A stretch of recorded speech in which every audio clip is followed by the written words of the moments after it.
Alhamdulillah. Alhamdulillahillazi hadana lil iman wal islam wa syarrafana bi auladina al abrar wa wa'adana bi dukhulil jannati daril qarar liman amana minna wattaqa. Asyhadu an la ilaha illallah wahdahu la syarikalah wa asyhadu anna sayyidana Muhammadan abduhu wa rasuluh al-mab'usu bi khairil adyan. Allahumma salli wa sallim ala sayyidina Muhammad abdika wa rasulika wa ala alihi wa ashabihi allazina bazalu nufusahum lil Islam. Amma ba'du. Fa ya ibadallah ittaqullah haqqa tuqatih wa la faqad fazal muttaqun.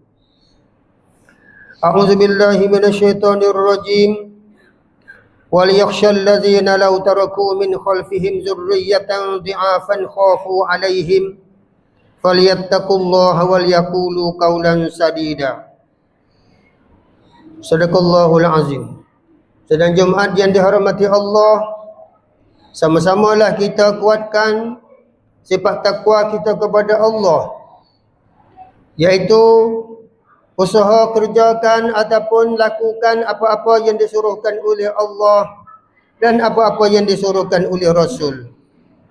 Dan berhentilah, jauhlah daripada larangan Allah dan larangan Rasul. Dengan mengerjakan suruhan Allah dan menjauhi larangan Allah itu, akan dikatakan kita itu seorang yang bertakwa kepada Allah ataupun seorang yang takut kepada Allah. Akhirnya, seorang yang bertakwa kepada Allah itu dijanji oleh Allah akan dapat kebahagiaan dengan syurga di hari akhirat nanti. Sedang Jumaat yang dihormati Allah, satu firman Allah yang menunjukkan bahawa kita mesti mendidik anak kita dan cucu kita kepada jalan yang betul, kepada jalan takwa kepada Allah. A'udzubillahi minasyaitonir rajim. وَلْيَخْشَى الَّذِينَ لَوْ تَرَكُوا مِنْ خَلْفِهِمْ ذُرِّيَّةً ضِعَافًا خَافُوا عَلَيْهِمْ فَلْيَتَّقُوا اللَّهَ وَلْيَقُولُوا قَوْلًا سَدِيدًا. Sadaqallahul azim. Maksudnya, dan hendaklah mereka takut jangan sampai meninggal anak-anak dan keturunan itu dhaif, tinggal di belakang mereka kerana takut terhadap kesejahteraan mereka. Oleh itu, hendaklah mereka takutkan kepada Allah dan hendaklah mereka menyebutkan perkataan yang benar. Saudara sidang Jumaat yang dihormati Allah, dan di dalam menjaga dan mendidik anak-anak, hendaklah kita sentiasa ingat dan bertakwa kepada Allah Subhanahu wa taala. Kerana anak-anak adalah merupakan amanah yang diberikan oleh Allah kepada kita. Sekiranya anak kita ini jadi anak yang soleh, nescaya ia akan memberi manfaat kepada kita di dunia ini dan juga bermanfaat juga kepada kita di akhirat nanti. Sebaliknya, jika anak-anak kita tidak menjadi orang baik kerana kita mengabaikan tanggungjawab kita terhadap mendidik mereka, maka kita juga akan menyesal di dunia ini dan di akhirat nanti. Sebagaimana sabda Nabi sallallahu alaihi wasallam yang menunjukkan bahawa ibu bapa yang mengabaikan mendidik anak kepada jalan yang baik akan disoal di akhirat nanti. Sabda Rasulullah, "Innallaha sa'ilun kulla ra'in amma stara'ahu hafiza am dayya'a hatta yas'alar rajulu ahla baitihi." Maksudnya, sesungguhnya Allah akan bertanya setiap penjaga tentang orang-orang yang di bawah jagaannya, apakah ia telah menjaga atau ia mengabaikannya. Sehingga ditanya juga tentang keluarga terhadap anak buah ahli rumahnya. Segala penyelewengan dari syariat Allah yang dilakukan oleh anak-anak di bawah jagaan ibu bapa, maka ibu bapa akan bertanggungjawab di hadapan Allah di akhirat nanti. Allah memberi peringatan juga hal ini dengan firman-Nya, Ya ayyuhallazina amanu qu anfusakum wa ahlikum nara wa quduhan nas wal hijarah 'alaiha malaikatun ghilazun shidadun la ya'sunallaha ma amarahum wa yaf'aluna ma yu'marun. Surah At-Tahrim ayat ke-6. Maksudnya, wahai orang-orang yang beriman, peliharalah, jagalah diri kamu dan keluarga kamu daripada api neraka, yang mana bahan bakaran api neraka adalah manusia dan batu-batu berhala. Penjaga-penjaga neraka pula terdiri daripada malaikat-malaikat yang kasar-kasar dan keras. Malaikat itu tidak pernah derhaka kepada Allah dan mereka melakukan apa saja yang disuruhkan oleh Allah.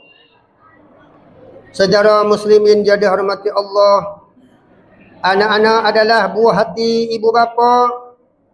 Anak adalah hiasan hidup di dunia. Anak adalah merupakan bahan kesernakan hidup. Tetapi perlu diingat bahawa anak-anak juga akan menjadi bahan ujian fitnah terhadap kita. Dia boleh jadi musuh dan akan membawa kepada kesusahan ibu bapa.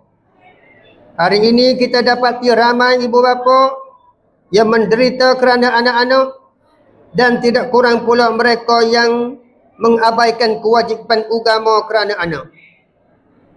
Firman Allah Subhanahu wa taala, Ya ayyuhallazina amanu inna min azwajikum wa auladikum aduwwan lakum fahdharuhum. Surah At-Taghabun ayat 14. Maksudnya, wahai orang-orang yang beriman, sesungguhnya di antara isteri-isteri kamu dan anak-anak kamu menjadi musuh terhadap kamu, maka berhati-hatilah terhadap mereka. Kejayaan sebuah keluarga di dalam mendidikkan anak-anak banyak bergantung kepada kesedaran ibu bapa itu sendiri. Kemampuan mereka mendidik serta mempunyai matlamat dan hala tuju yang jelas. Mendidik anak-anak bukan sekadar memberi makan, memberi minum, memberi pakaian, memberi tempat tinggal, menjaga kesihatan, memberi wang perbelanjaan sekolah dan segala keperluan hidup, dan bukan pula sekadar memberi ilmu dan kemahuan untuk memperolehi kerja-kerja makan, tetapi mempunyai matlamat lebih jauh daripada itu, iaitu menjagakan anak supaya membina manusia yang soleh, supaya jadi manusia yang bertakwa, supaya menjadi manusia yang berakhlak mulia, supaya menjadi manusia yang bermanfaat kepada agama, bermanfaat kepada keluarga, dan bermanfaat kepada masyarakat, manfaat kepada keluarga dan negara. Serta menjaga juga anak supaya sihat tubuh badan, dan menjaga juga anak supaya sihat akal fikiran yang ada. Sidang Jumaat yang dihormati Allah, di antara punca yang menyebabkan penyelewengan anak adalah bermula juga daripada rumah. Kerana ibu bapa tidak mendidik anak-anak dengan cara yang betul, anak-anak tidak diasuh di rumah dengan didikan Islam yang sempurna, baik di segi ibadat maupun di segi pergaulan dengan adab-adab Islam. Terdapat di rumah-rumah orang Islam tidak disediakan tempat sembahyang, terkadang sejadah pun tidak ada, juga tidak ada Al-Quran, tidak ada buku-buku agama, tidak ada buku-buku ilmu pengetahuan. Apa yang ada ialah sedikit buku pelajaran anak-anak saja dan beberapa naskah surah Yasin. Kalaupun ada mushaf Al-Quran, tetapi tidak pernah dibaca dan diletak hanya di almari. Sedangkan di dalam bilik anak-anak cukup lengkap dengan perkara-perkara kemudahan di dunia saja. Ada juga di antara ibu bapa yang tidak pernah sembahyang berjemaah bersama anak-anak, tidak pernah bersembahyang jemaah di masjid, tidak pernah membawa anak-anak ke masjid ataupun tidak pernah menyuruh anak-anak ke masjid. Tidak pernah membaca Al-Quran, tidak pernah berzikir bersama anak-anak, apalagi di antara ibu bapa yang bekerja di sepanjang hari dan tidak sempat bergaul dengan anak-anak di rumah. Ramai anak-anak yang berkeliaran di luar tanpa kawasan ibu bapa. Hidup mereka bebas dan ada yang bergaul pula dengan kawan-kawan yang rosak akhlak dan terlibat dengan maksiat dan khianat. Sidang Jumaat yang dihormati Allah, ibu bapa janganlah jangan supaya jadi dayus ataupun yang tidak peduli kepada keluarga atau tidak peduli kepada anak di dalam melakukan maksiat ataupun melakukan perbuatan keji. Sabda Rasulullah sallallahu alaihi wasallam yang menunjukkan ibu bapa yang menghalakkan anak-anaknya mengerjakan kejahatan dan maksiat itu adalah balasannya tak baik di akhirat. Sabda Rasulullah sallallahu alaihi wasallam, ad-dayyusu la yadkhulul jannah. Maksudnya orang-orang dayyus itu orang-orang yang halak anak isteri mengerjakan maksiat dan dosa itu tidak akan masuk syurga. Saudara muslimin yang dihormati Allah, tumpukanlah segala usaha untuk mendidik anak-anak dengan sempurna sehingga mereka menjadi contoh kepada orang lain. Laburkanlah wang anda pada mereka bagi mendapat keuntungan di dunia ini dan keuntungan di akhirat. Sidang Jumaat yang dihormati Allah, jagalah diri kita, anak kita, isteri kita, keluarga kita supaya berada di dalam hukuman-hukuman agama, supaya berada di dalam bertakwa kepada Allah semasa kita hidup dan juga semasa kita meninggal mereka di dunia ini. Barakallahu li wa lakum bil Qur'anil azim wa nafa'ani wa iyyakum bil ayati waz zikril hakim wa taqabbala minni wa minkum tilawatahu innahu huwas samiul alim. Aqulu qawli hadza wa astaghfirullahal azim li wa lakum wa lisairil muslimina wal muslimat wal mu'minina wal mu'minat fastaghfiruh innahu huwal ghafurur rahim.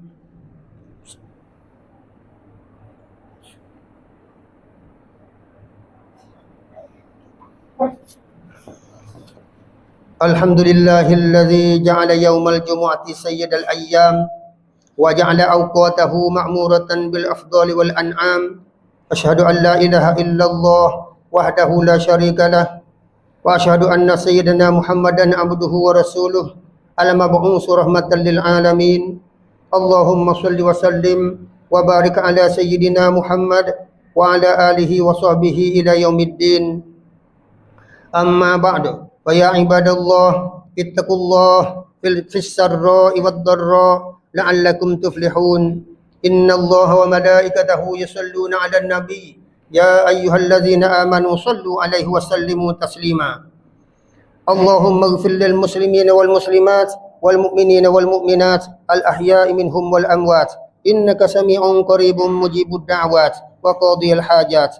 Rabbana atina fid dunya hasanah wa fil akhirati hasanah wa qina azaban nar. Ibadallah, innallaha ya'murukum bil adli wal ihsan wa ita'i dzil qurba wa yanha 'anil fahsya'i wal munkari wal baghi ya'izukum la'allakum tadhakkarun.